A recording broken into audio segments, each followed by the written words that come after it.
Hi everyone, in front of me I've got LENOVO 10e Chromebook, and let me share with you how to change date and time on this device. So let's start with opening the settings, and here in this left section let's scroll down and unroll the advanced, because sometimes they are, or usually they are hidden. So let's tap on advanced and tap on date and time. And as you can see here, we've got the options which we can customize. We've got only the time zone and we can pick the clock format. So let's tap on the time zone. As you can see, currently it is set automatically.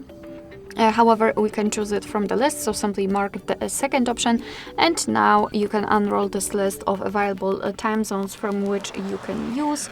So basically find yours and tap on it, and as you can see, it will be immediately applied. Of course, you can come back to all previous settings just by picking this set automatically option.